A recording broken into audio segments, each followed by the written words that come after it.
sejauh ini sampai hari ini sayangnya kalau untuk isu-isu Timur Tengah itu masih banyak orang yang salah paham, masih banyak orang yang dengan mudah nge-share info-info yang salah gitu kan. Hmm. Salahnya di mana, Bu? Yang mungkin perlu diluruskan? Misalnya? Qurannya diubah gitu, ayatnya jadi berubah dan itu ustadz besar loh yang nge-share. Dia nulis dan di-share ribuan. Begitu banyak serangan-serangan hoax Mhm ini mhm. sebenarnya tujuan utamanya apa, Bu? Hoax ini Mhm, dengan membawa Timur Tengah ya, jadi, mhm, konflik-konflik Timur Tengah dibawa, itu adalah orang-orang yang sama, yang mhm. pertama mengumpulkan donasi ya, yang Oh, kedua, menyerukan jihad, ya. Jadi, dan yang ketiga ada kepentingan politik dalam negeri juga. Nah gitu. Jadi astagfirullah. yang, mengumpulkan donasi ya banyak sekali mereka bikin roadshow-roadshow gitu dan kemudian misalnya, Mhm, di majelis taklim atau seminar-seminar di kampus-kampus juga, memberitakan kejadian di Timur Tengah, mhm. tapi foto-foto dan video yang dipakai itu hoax gitu. Nah, setelah itu disampaikan gitu kan oleh si penceramahnya atau si pembicaranya, terakhir apa? Tebak. Kelilinglah kotak-kotak itu. Nah, iya kumpulkan donasi terbaik Anda kan gitu. Para radikalis Mhm dan mhm. teroris ini kerap menciptakan narasi dan teori-teori konspirasi. Mhm Nah, mhm. contoh konspirasinya itu seperti apa, Bu, bentuknya? Iya, jadi Wow, berusaha mengaburkan bahwa nggak ada tuh yang namanya terorisme tuh nggak ada, itu proyek pemerintah aja itu, gitu loh. Jadi itu yang sampai segitunya, Bu? iya Serem juga ya, banyak Bu? Kalau gitu. kepentingan di sana kan menggulingkan rezim di sana, Bu. Iya. Kalau di sini? Nah, jadi gini, karena ini satu organisasi transnasional, Heeh. mereka itu saling membantu satu sama lain. Jadi makanya narasinya, saudara-saudari kita di Suriah lagi dibantai loh, gitu loh.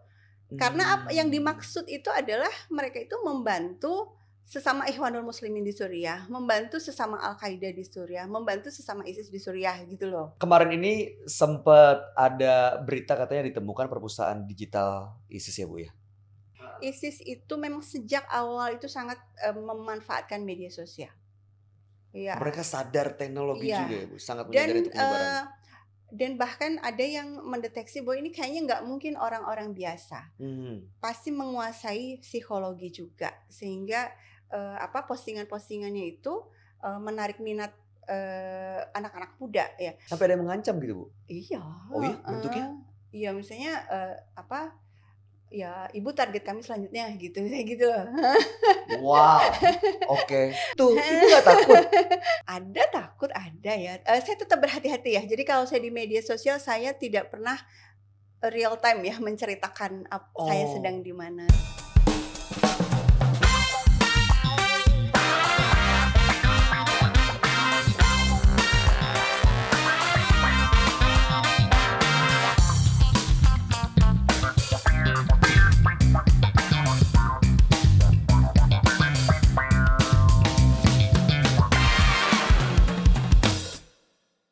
Halo Sobat Damai, BNPT hadir. Harmoni, aman, damai, indah, rukun.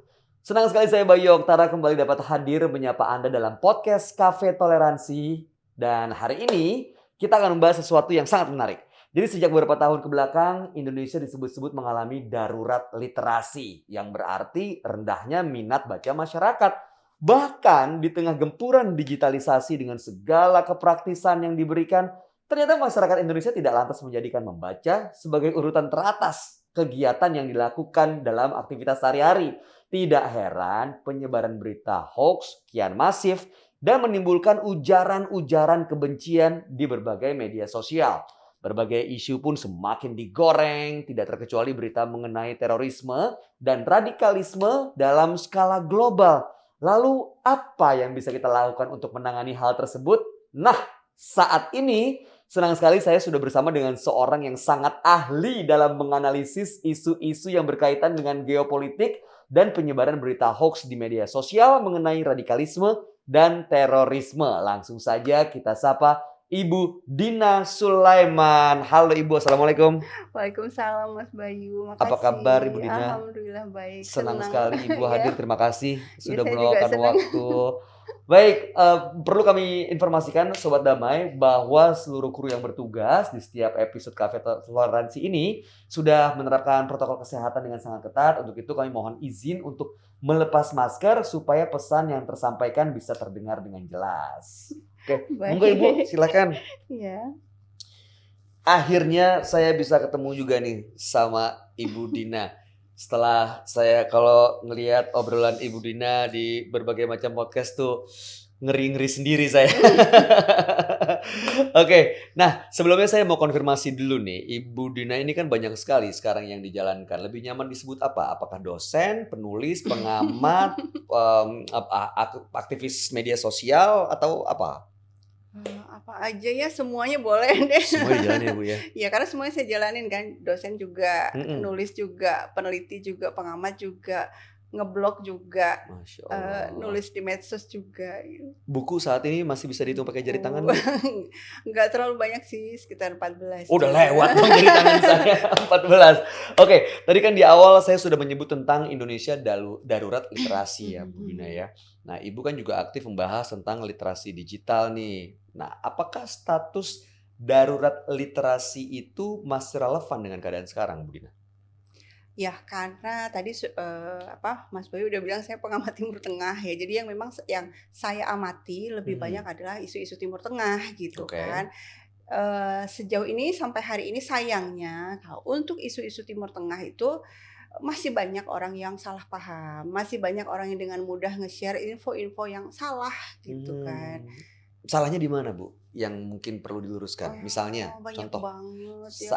Yang Ibu Dina ingat, mungkin yang Ya, terakhir-terakhir Bu, yang belakangan. Yang belakangan itu terkait ini ya, yang sedang memang 10 tahun terakhir digoreng banget itu memang isu mazhab ya, isu Sunni Syiah gitu. Oke. Nah, jadi banyak hoax yang disebarkan terkait umat Syiah dengan tujuan apa? Memunculkan kebencian, memunculkan kemarahan gitu kan.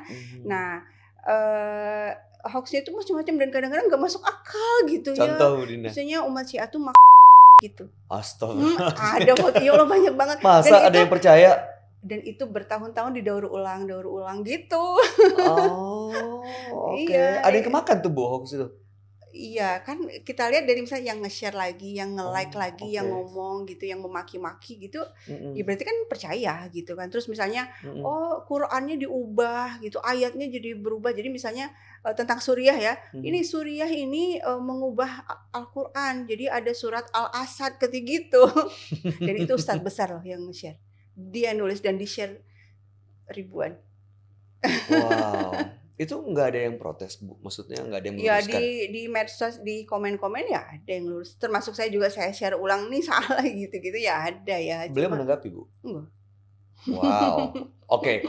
Nah, jadi kan artinya kita sadar banget nih Bu, pentingnya untuk peningkatan literasi digital. Nah, bagaimana cara yang bisa kita lakukan Bu untuk Sobat Damai nih, terutama masyarakat juga bisa langsung memfilter ini berita hoax. Ini walaupun bertebaran di media online, tapi ini nggak bisa dipercaya. Gimana cara filternya? Karena kan kanal-kanal berita online sudah banyak sekali. Iya. Yang paling penting ya menurut saya itu logika gitu ya. Jadi ada nggak sih manusia normal gitu mungkin ya nggak sih? Terus Quran ya, misalnya kalau Quran dibilang diubah, itu tuh juga nggak mungkin. Kalau umat Islam itu justru sangat meyakini Al-Quran itu tidak akan berubah sampai akhir zaman. Terus tiba-tiba ada yang ngomong diubah suratnya, ya pasti kita minimalnya mikir lah gitu ya, berpikir dulu, kritis dulu, jangan langsung share gitu loh. Oke. Tuh, Nah kalau saya begitu banyak serangan-serangan hoax ini sebenarnya tujuan utamanya apa Bu untuk menumbuhkan kebencian kepada Suriah ini? Jadi kalau kita lihat nih gitu, kalau yang saya lihat selama ini, saya perhatikan, saya amati sejak 2012 ya, lama sekali, sekarang udah 2022 10 tahun. 10 tahun gitu ya. Itu orang-orang yang menyebarkan hoax ini dengan membawa Timur Tengah ya, jadi konflik-konflik Timur Tengah dibawa, itu adalah orang-orang yang sama. Yang pertama mengumpulkan donasi ya, yang kedua menyerukan jihad ya. Jadi dan yang ketiga ada kepentingan politik dalam negeri juga.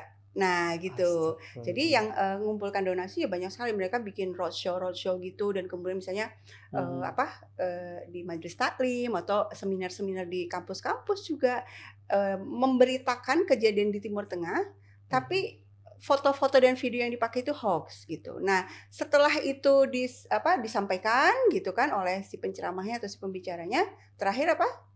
Tebak. Kelilinglah kotak-kotak itu. Nah, ya kumpulkan donasi terbaik Anda kan gitu. Nah, Astaga. terus kemudian ketika kemarahan anak-anak muda semakin, wah di sana ini kasihan ini saudara-saudara kita dibantai ini. Ada penawaran untuk mau nggak jihad ke Suriah kan gitu. Makanya kan banyak yang pergi ke Suriah untuk angkat senjata, mengira ingin membantu orang-orang Suriah gitu. Itu benar nggak sih Bu? Sebenarnya kalau yang berangkat, karena banyak loh yang berangkat. Iya banyak. Sekarang masih ada yang tertahan kan di Suriah kan? Ngapain mereka di sana itu begitu Ya, berangkat? ya karena termakan hoax ini ya, mengira di Suriah sedang ada perjuangan besar yang mendirikan sebuah khilafah dan bahkan ada khilafah yang sudah berdiri juga, ISIS gitu kan. Nah, mereka mengira akan datang ke sebuah wilayah di mana pemerintahan Islam sudah tegak dan mereka harus berjuang di sana. Dan dari pengakuan ada yang sudah pulang juga kan, yang akhirnya dipulangkan, ya katanya ya kami dengar nanti di sana tuh kesehatan gratis, pendidikan gratis dan lain-lain gitu kan. Dijanjikan seperti Iya, di media itu. sosial mereka menggunakan media sosial sangat aktif kelompok-kelompok teroris ini. Oke, berarti balik lagi kita harus benar-benar menggunakan logika ya Bu ya, Iya. untuk bisa memahami sebenarnya ini hoax atau enggak. Iya, jadi yang pertama itu logika, minimalnya logika ya, karena Minimal logika. karena perlu kalau ingin benar-benar, jadi kalau logika itu minimalnya berpikir kritis ya, nggak langsung share gitu kan, nggak langsung marah. Skeptis dulu nggak apa-apa ya Bu ya. Jadi nggak langsung marah gitu kan. Ya. Orang tuh orang ketika membuat broadcast itu juga ada trik-trik tersendiri ya, ada ilmunya tersendiri juga, sehingga gimana supaya memicu kemarahan gitu. Jadi orang bikin broadcast itu sebenarnya nggak asal-asalan juga ya, ada cara-cara tertentu. Sengaja memancing emosi supaya akhirnya orang mau nge-share itu. Iya, nah itu yang perlu hati-hati di situ. Tapi kalau pengen lebih lanjut nih, pengen tahu lebih banyak, apa yang harus dimiliki? Ya, geopolitik, memahami geopolitik itu penting gitu kan. Wah, ini makanya kita seneng banget nih. Ketemu sama Ibu Dina, saya senang sekali bisa belajar banyak nih sebenarnya. Tapi mudah-mudahan ya pertemuan yang singkat ini sedikit banyak ngasih pemahaman juga nih buat Sobat Damai. Kan dalam satu tulisan Ibu juga ada sebuah kalimat yang berisi bahwa para radikalis dan teroris ini kerap menciptakan narasi dan teori-teori konspirasi. Nah, contoh konspirasi itu seperti apa Bu bentuknya? Di dalam negeri apa di luar negeri? Yang atau dalam dua-duanya? dan luar negeri, dua-duanya. Ya, kalau di dalam negeri itu misalnya nih, misalnya ketika ada kelompok teroris yang ditangkap atau orang-orang yang diringkus lah ya, yang ditangkap itu muncul tuh, wah ini sebenarnya nggak kayak gitu itu. Maksudnya itu orangnya tuh orang baik biasa-biasa aja tapi jadi korban proyek gitu ya, proyek terorisme gitu-gitu ya. Tapi kita lihat orang yang sama ketika misalnya dalam proses penangkapan itu misalnya kan ada ya yang memang akhirnya tertembak dan meninggal. Nah, kemudian merekanya mengeluh-ngeluhkan, wah ini mati syahid, wah ini mayatnya harum. Loh katanya tadi bukan gitu ya, katanya tadi orang biasa saja gitu kan. Nah, itu kan ada kontradiktif ya di sini ya gitu kan. Nah, jadi memunculkan keraguan-keraguan publik ya gitu loh. Jadi saat ragu-ragu itulah muncul berita hoax ya Bu? Jadi memancing berita hoax untuk masuk supaya jadi mengubah pemahaman gitu? Iya, jadi berusaha mengaburkan bahwa nggak ada tuh yang namanya terorisme tuh nggak ada, itu proyek pemerintah aja itu gitu loh. Jadi itu yang serem segitu aja Bu? Iya, serem juga ya Bu? Banyak kalau ikutin di percakapan di Twitter Iya di sosial media emang saya perhatiin banyak banget. Nah bicara soal sosial media terus terang saya sempat kepoin Instagramnya Ibu Dina nih, kan sering sekali membahas mengenai isu-isu Timur Tengah. Apa sebenarnya yang mendasari ketertarikan Ibu Dina terhadap isu-isu tersebut? Awalnya pendidikan saya, S1 saya sastra Arab. Oke. Ya S2, S3 hubungan internasional gitu kan. Nah jadi memang sejak kuliah S1 ya ada ketertarikan sana. Familiar ya dengan bahasa Arab, dengan budaya di sana gitu. Dan kemudian saya sempat juga bekerja sebagai jurnalis di Iran Broadcasting. Iya, 5 tahun. Postingan Ibu tuh detail dan bener-bener yang nggak ditemui di tempat lain. Soal Nakba, soal senjata, terus juga banyak sekali isu di sana. Nah, Hmm. setelah S1 di situ, terus Ya, kan jadi S1 saya di Unpad, terus saya bekerja jadi jurnalis di Tehran di di Iran. Iran Broadcasting. Mm-mm. Nah, selama 5 tahun saya jadi jurnalis itu, setiap hari pekerjaan saya itu kan memberitakan tentang Timur Tengah ya. Jadi menyusun berita, Oh, I kemudian see. menyusun Oke. ya semacam Mm-mm. editorial gitu kan, kemudian membacakannya dan seterusnya. Ya akhirnya kan semakin familiar ya sama Timur Tengah. Jadi semakin passionnya semakin muncul gitu. Dan 2007 saya memulai blog kajian Timur Tengah gitu. Oh, Mm-mm. respon netizen gimana tuh, Bu? Awalnya tuh, ini ya nggak ya pembacanya nggak terlalu banyak sih, tapi Mhm. saya tetap konsisten nulis. Ya, jadi Oke. nulis, pokoknya saya tulis. Jadi saya bahkan waktu itu, ya mungkin ini buat teman-teman yang masih muda nih, milenial ya. Heeh. Jadi ketika kita punya cita-cita, ya lakukan saja gitu. Jadi cita-cita saya memang jadi akademisi di bidang Timur Tengah gitu loh. Oke. Tapi kan untuk itu harus punya kemahiran menyampaikan, menganalisis. Nah itu Mhm. saya mewajibkan diri saya untuk menulis seminggu sekali analisis tentang Timur Tengah di blog, awalnya seperti itu. Konsistensi ya, Bu, ya, adalah Nah, kunci. akhirnya kan dibaca tuh sama orang, Mhm. termasuk diundang sama Kementerian Luar Negeri Masya gitu, untuk Allah. bicara di seminar-seminar gitu, Oke, ternyata memang mhm. banyak sekali pemahaman mengenai Timur Tengah ini yang harus diluruskan. Karena kalau bicara mengenai isu negara-negara Timur Tengah, itu deket banget dengan cerita pergolakan politik, agama, sampai kelompok-kelompok radikal. Contohnya soal ISIS deh, Bu. Mhm Ya mhm. kan? Dalamnya juga banyak tuh katanya orang-orang Indonesia yang terlibat di situ. Sebenarnya apa, Bu, soal kelompok-kelompok ini, pergolakan yang ada di Timur Tengah, itu kenapa Mhm. menarik buat orang Indonesia untuk ke sana? Dan penyebabnya apa sih pergolakan itu? Iya, ini berarti pindah ke kajian geopolitik ya. Geopolitik, nah ini seru nih. Nah, Iya, jadi, negara-negara Timur Tengah itu memang rentan untuk, mhm, untuk diprovokasi sehingga saling berkonflik atau ada konflik internal, itu karena, negara-negara ini sangat kaya sumber minyak dan gas, ya. minyak dan gas. Heeh, jadi memang Oke. ada, negara-negara besar yang sangat berkepentingan. Nah, salah satunya itu Suriah. Suriah ini adalah negara yang menjadi pertaruhan geopolitik global. Karena apa? Mhm, Gas masuk dari Iran, cadangan gas terbanyak di dunia kan salah satunya di Iran ya. oke. Iran masuk ke Suriah, masuk ke Eropa, pipa gasnya. Ini yang ditandatangani oleh pemerintah Suriah. Rusia setuju dengan pipa gas ini karena masih di bawah kontrol dia kan. Nah, Mhm. sementara negara-negara yang lain, Amerika Serikat, Inggris, negara-negara Teluk, pinginnya ada pipa gas lagi nih, yang dari Qatar untuk masuk ke Eropa. Tapi kalau gas dari Qatar sampai masuk ke Eropa, bargaining posisinya Rusia gimana? Jadi lemah Jadi dong. lemah. Sekarang Mhm. Eropa kelabakan kan di perang Rusia versus Ukraina. Ukraina. Iya, Mhm, kelabakan karena harga gas naik tinggi kan gitu, betul. harga energi naik tinggi. Kenapa? Mereka sangat bergantung pada Rusia. Terus mereka mengembargo Rusia, mereka sendiri yang mengembargo ya enggak? Mereka butuh tapi? Iya, heeh. Karena Oh. nggak ada alternatif lain gitu loh. Nah, jadi Oh. ini, kawasan Timur Tengah itu masing-masing tuh punya keistimewaan tersendiri yang jadi rebutan banyak negara gitu kan, negara superpower ya Mhm. maksudnya. Oke, nah kemudian Eee, Amerika Serikat itu, selalu memang, sepanjang, sejarah modern itu berusaha mengkooptasi pemimpin di negara-negara Timur Tengah ini. Mhm. Tapi pemimpin Suriah itu nggak bisa, tetap dia bertahan, konfrontasi dengan Barat. Nah Oke. gitu, terutama tadi itu pipa gas itu, Ya. alih-alih tanda tangan setuju dengan yang pipa gas dari Qatar, dia pilih yang Rusia kan, Mhm. yang melindungi kepentingan Rusia kan gitu.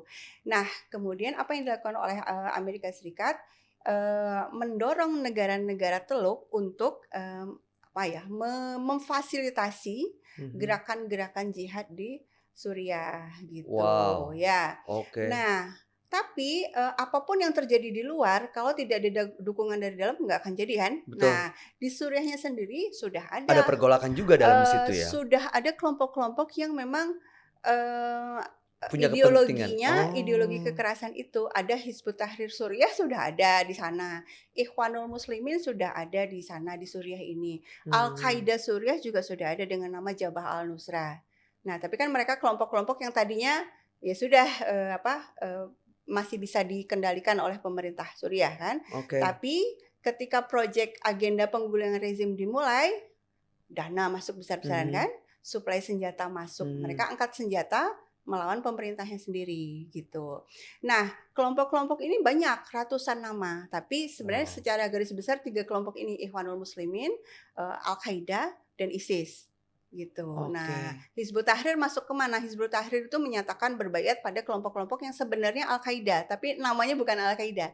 Jadi Mhm. Jabhah al-Nusra atau Hayat Tahrir al-Syam gitu. Itu Ahrar al-Syam itu sebenarnya itu keturunan atau anak cucunya Al-Qaeda tapi nama baru gitu ya. Oke. Nah, kelompok-kelompok itu banyak ratusan. Nah, Mhm. mulai 2013 yang Jabhah al-Nusra ini pecah, sebagian membentuk ISIS gitu. Tapi mereka semua berbagai nama, ideologi dasarnya kan sama. Menyetujui atau Mhm.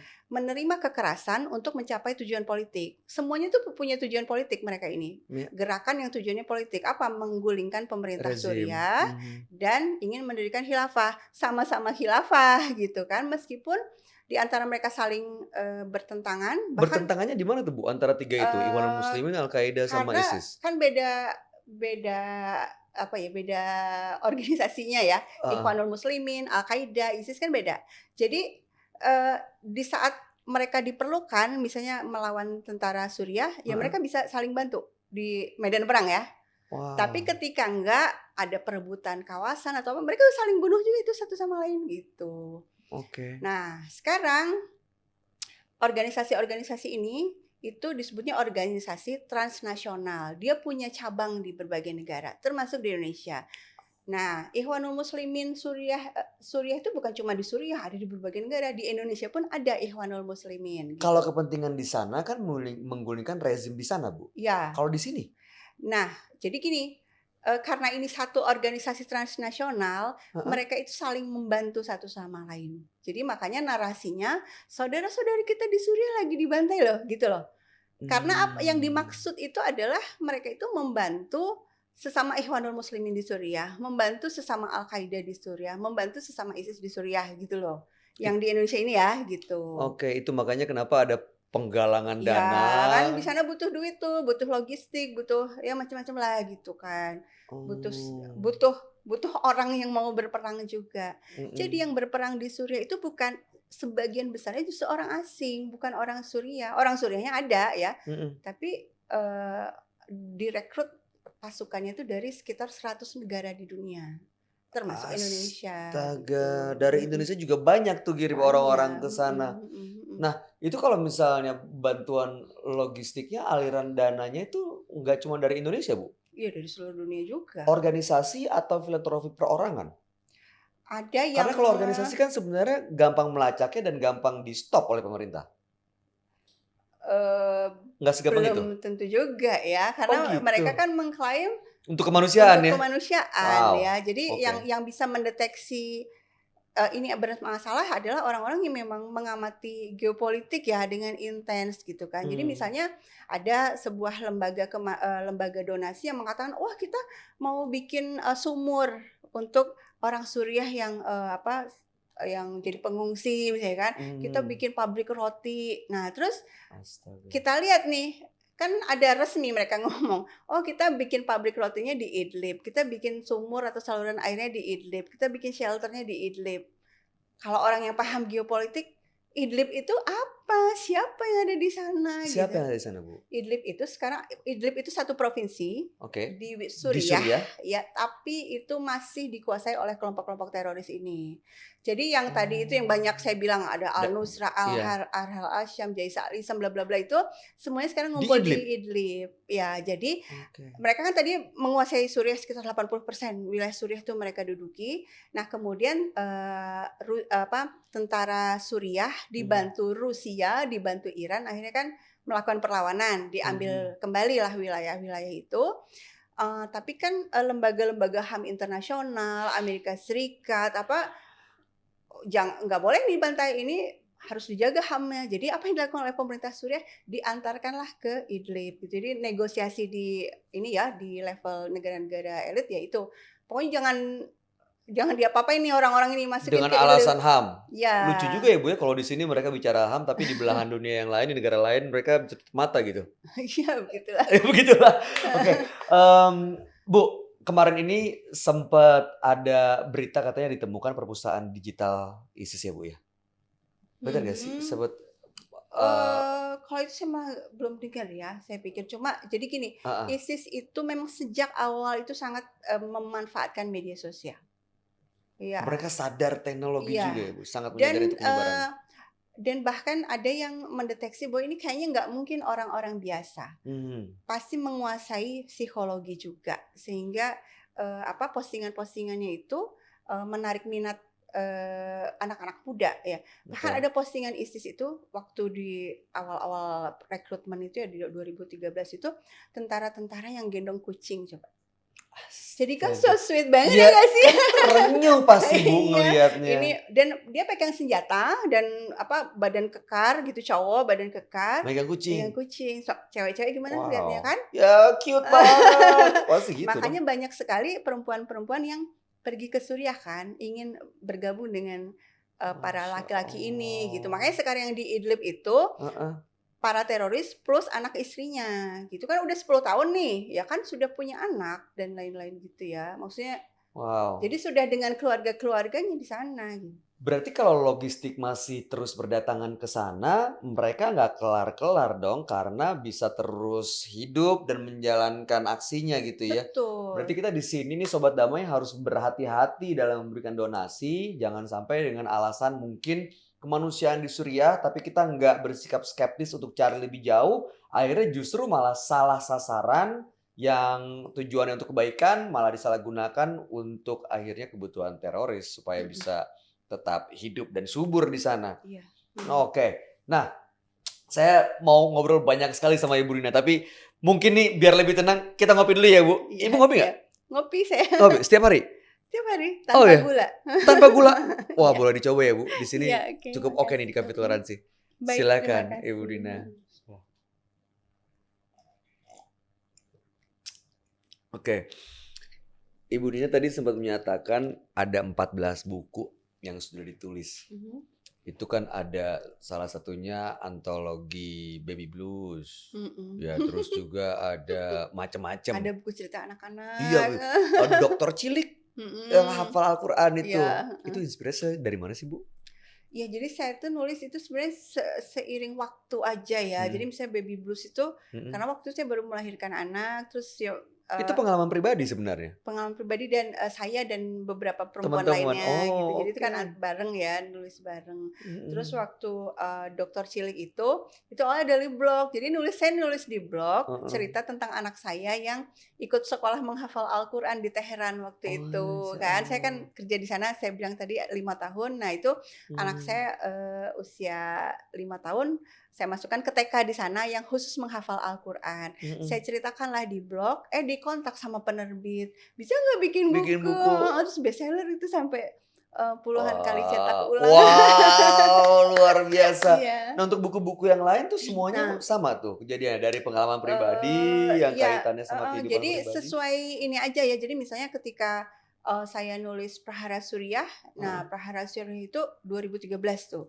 Oke. Nah, saya kan mulai menulis tentang Suriah itu sebenarnya 2011.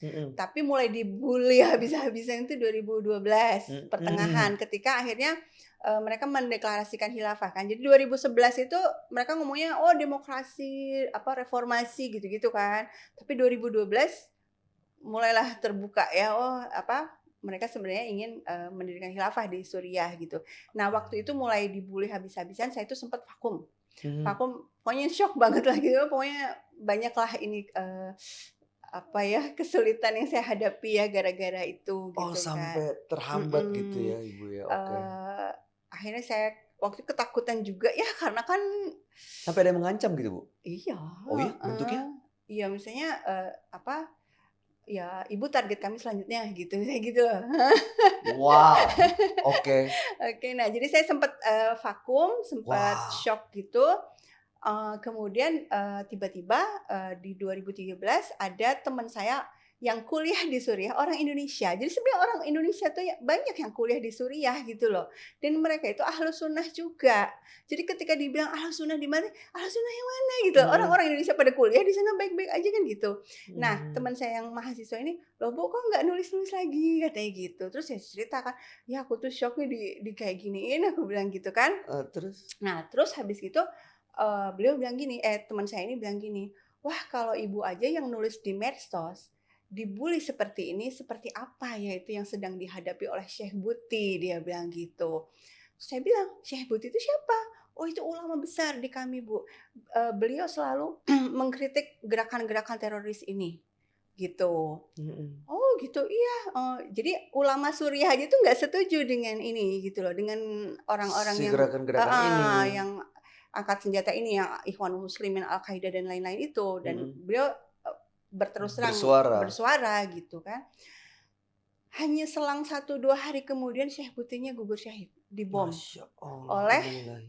Al-Qaeda ini gitu kan. Saya kan kaget banget, baru Mhm. kemana aku tuh denger nama Syekh Buti sekarang udah nggak ada beliau.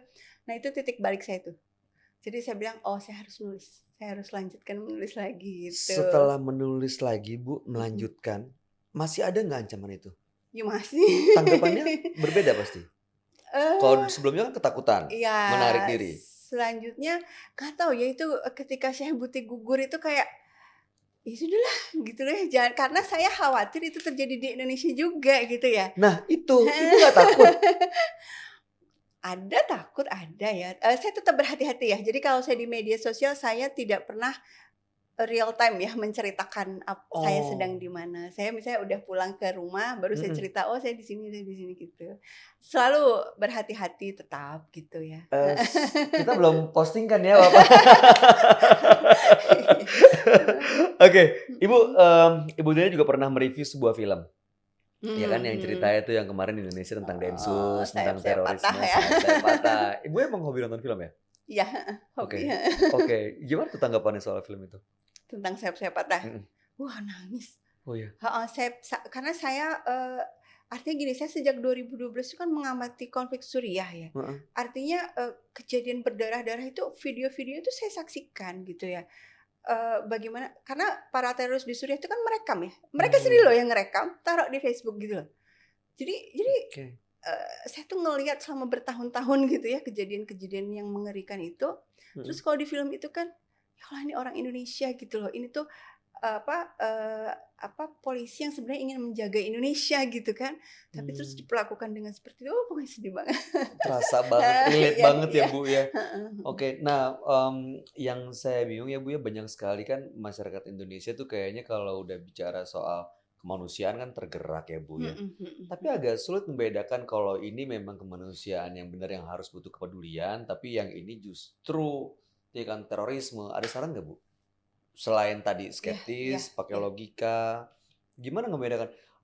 Ya Ibu bilang ada tentara bawa kucing, siapa sih yang nggak terenyuh, Bu? Gimana membedakannya, Bu? Ada tips nggak? Ya balik lagi ya logika dan geopolitik, 2 itu yang Langsung penting ya. belajar ya, harus Ya, tahu ya? ada satu tambah lagi yang penting juga itu memahami agama ya, tapi, saya tidak dalam kapasitas ini ya. Mhm, Misalnya, betul memang menegakkan keadilan itu wajib gitu ya. Kita tuh ketika melihat ada ketidakadilan, ada penderitaan orang lain, ya kita perlu bantu gitu kan. mhm, Tapi kan, cara-caranya itu di dalam agama kan tidak seperti yang dilakukan oleh para teroris ini. Nah gitu tuh, berarti pemahaman agama mmm, juga penting gitu ya. Kalau ya, saya, kontribusi saya juga menjelaskan geopolitiknya gitu kan. mmm, Sehingga kalau orang yang paham geopolitik tuh ketika ada satu konflik tuh dengan mudah kok kebayang petanya. Oh iya, ini ya, misalnya kayak saya sendiri ketika ngelihat Suriah, awal-awal 2011 digoyang tuh, saya udah tahu, oh ini perbatasannya sama siapa, ininya ada apa di sana. Kayak gitu itu udah langsung mikir pakai sendiri, nalar ya, heeh, udah gitu, ketahuan. ya. Jadi 3 itulah agama, Mhm, kemudian logika, sama geopolitik. Berarti Sobat Damai benar-benar harus sering-sering membaca supaya Mhm. literasi kita juga semakin meningkat, terutama literasi digital di mana sekarang tersebar banyak sekali hoax yang kadang-kadang seperti Ibu Dina bilang menggugah emosi dan akhirnya orang langsung share dan juga tanpa berpikir panjang bahkan sampai ada banyak yang berangkat begitu sampai sana nggak tahu harus ngapain. Nah, salah satu bentuk kepedulian dan juga bentuk tulisan Ibu Dina yang di Facebook terakhir itu bicara soal Anas. Iya Ya, iya, heeh, dan Anas dan pejabat yang ada yang meresmikannya lagi, yang dibayar pakai Iya pajak Ibu bilang gitu ya. Nah, ini sebenarnya organisasi apa sih Bu Anas ini? iya, ANAS ANNAS. iya, Aliansi Nasional Anti Syiah gitu ya. Kalau kita hanya berpikir, anti Syiah, terus Syiah itu apa? Kata sebagian orang, "Wah ini kafir, Mhm, sesat," itu nggak akan selesai urusannya. Makanya perlu zoom out nih, mhm, apa nih, siapa nih orang-orangnya? Nah gitu loh, jadi kayak kita oke. ngelihat seperti itu. Nah yang saya tulis di, tulisan saya itu, saya mengingatkan nih orang-orangnya Mhm. itu selama sejak 2012 sampai sekarang, itu ada orang-orang yang menyebarkan hoax soal Suriah. Nah tadi apa Oh. tadi tujuannya? Penggalangan dana, jihadis dan kemudian politik dalam negeri. Mhm, Saya ceritakan juga bahwa pada waktu deklarasi mereka itu tahun 2014, kan bukan cuma ngomongin masalah Syiah, tapi juga jangan pilih siapa gitu ya heeh, nggak, kan berarti politik dalam negeri kan, gitu kan. Jadi astaga. ada kepentingan-kepentingan yang jadi mereka itu memanfaatkan satu isu sektarian Mhm, untuk keuntungan kelompoknya mereka. Masalahnya ini tuh berbahaya banget. Yang namanya terorisme itu tidak terjadi tiba-tiba. Terorisme itu diawali dengan pemikiran radikal kan, pengen perubahan mhm, ya gitu kan, tapi kemudian perubahannya harus dengan senjata kan mhm. gitu. Tapi sebelumnya apa? Sebelum radikal itu intoleran kan? Bahwa kalau berbeda boleh Salah berarti dibunuh, dan boleh bahkan dibunuh. boleh dibunuh, kan Wow, waktu di acara deklarasi itu betul. ada ininya, bunuh gitu kan. Salah satu oratornya ngomong, "Negara kita mau jadi apa? Negara kita kan negara yang sangat majemuk," gitu kan. Iya sekarang Mhm. yang dipakai isu Syiah, terus nanti isu apa lagi dan seterusnya. Kan kalau Macem-macem memang, ya. cara apa, paradigma masyarakat itu dibiarkan ya, dibentuk Mhm, untuk membenci orang yang berbeda. mhm. Ya akhirnya kan yang berbeda itu banyak. Sekarang aja yang dipakai masalah, Iya, isu mazhab, kan nanti suku lah, atau agama gitu macem-macem kan, ya. dan lain-lain. Budaya Mhm nanti bisa mhm, masuk lagi. Nah, itu mhm langkah mhm. mitigasi atau antisipasi ini apa, Bu, yang udah dilakukan? Oleh? Oleh nah, ini menarik nih. Pemerintah ambil langkah nggak untuk mengantisipasi penyebaran, ya, hal yang tidak diinginkan? Melakukan langkah-langkah mitigasi lah gitu? Saya pikir pemerintah ya pastilah melakukan ya, ada yang dilakukan oleh pemerintah. Oke. Tapi, sayangnya, apa, masih banyak pejabat-pejabat yang tadi itu, yang saya tulis itu abai geopolitik gitu loh. Seandainya nih Mmm. pejabatnya ngerti geopolitik dikit aja gitu kan, ngerti Suriah aja kayak gitu ya, atau baca buku saya gitu, nggak akan mau kan datang untuk meresmikan Ini gitu kan kan. seolah-olah diresmikan oleh pejabatnya, Bu. Iya, ya itu Oh, mungkin karena abai gitu atau karena ingin mhm, mencari suara ya kita nggak tahu gitu ya. Tapi kalau saya pikir, pemerintah udah banyak ya misalnya mhm. BNPT juga kan, roadshow juga ya, apa, Iya, perempuan top viralkan perdamaian nih, saya pernah diundang tuh sekali di acara itu. betul. Cuma, pemerintah saja nggak cukup, kita masyarakat sipil juga harus bergerak juga. Nah, masyarakat nih gimana, Bu, supaya bisa memahami apa yang harus dilakukan, supaya meningkatkan awareness soal geopolitik ini, Bu? Selain Mhm ya mhm. pertama meningkatkan literasi digital untuk paling enggak baca banyak-banyak buku Ibu Dina, dan gitu blog-blog yang mungkin bisa membuat kita punya referensi lebih banyak. Mhm. Selain itu apa, Bu? Iya, gini, mereka, kelompok-kelompok radikal dan kelompok terorisme bahkan ISIS itu kan menggunakan media sosial. Mhm, Iya, mhm, berarti memang sangat strategis memang fungsi media sosial ini, iya, gitu kan. Artinya kita harus melakukan kontra narasi gitu loh. Nah, oke. awalnya memang bersikap kritis juga, ya itu sudah alhamdulillah lah gitu ya, kritis nggak asal share ya, sudah itu udah bagus banget. Tapi Mhm, kalau ingin berkontribusi lebih besar, lakukan kontra narasi. Apa misalnya, kalau di sebelah sana, apa, menyebarkan kemarahan, mhm, kebencian, ya kita, share postingan-postingan yang, mengajak kepada persatuan gitu kan, Ya. cinta pada Indonesia gitu kan. Kalau di sebelah sana ngajak jihad, oh kita jihad di Indonesia adalah jihad belajar, kan jihad itu berjuang bersungguh-sungguh ya. Betul. Kita belajar bersungguh-sungguh, kuasai teknologi gitu kan, terus membangun perekonomian rakyat yang kuat. Nah kan gitu. Jadi itu kontra narasi itu kayak Jadi gitu ya. Jadi ada langkah-langkah untuk jadi tidak melakukan itu perlu ya? berantem sama mereka frontal. Kalau yang bisa berdebat ya bagus lah, tapi kadang kan tidak semua orang bisa ya. Mhm. Kan minimalnya kalau oke nggak mau ada konflik nih, ya sudah share hal-hal yang mengajak publik kepada Ya. perdamaian dan jangan inferior yang follower aku sedikit, jangan gitu. Satu suara itu akan tetap ada artinya Ada gitu ya. artinya Iya, ya dari satu suara karena itu, oke. ketika itu jadi gerakan yang luas ya kan akhirnya nyaring suaranya kan gitu ya. Wow, ini mudah-mudahan bisa membuka apa ya, cakrawala kita ya dalam berpikir dan menyikapi hal terorisme ini nih Sobat Damai.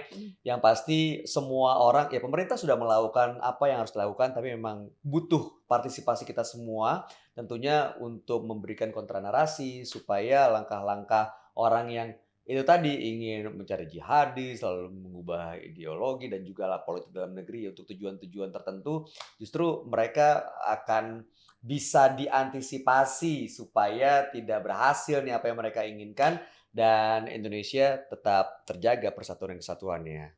Wow, ada pesan nggak Bu buat Sobat Damai mungkin yang ingin Ibu sampaikan terkait dengan gimana langkah kita supaya bisa mencegah penyebaran terorisme di Indonesia? Ya karena sapaannya sobat damai ya. Sobat Damai Bu. Sobat damai berarti Hmm. viralkan perdamaian. Ya. Viralkan perdamaian, itu Ya. dia. Nah, jadi kelompok-kelompok militan, ekstremis, dan radikal memang bukan sekedar kelompok terlarang bersenjata. Mereka juga kerap menyebarkan berbagai narasi dan konspirasi kepada masyarakat luas. Nah, hal inilah yang menjadi salah satu peluang munculnya berita-berita hoax di media sosial yang tidak bisa dipertanggungjawabkan kebenarannya. Lagi dan lagi, masyarakat dituntut untuk meningkatkan kesadaran literasi digital agar mampu memfilter sumber dan bahan bacaan serta terhindar dari berbagai informasi palsu. Akhir kata saya Bayu Oktara dan Saya Dina Sulaiman, kami pamit. Salam damai dan salam Indonesia Indonesia Satria. Satria.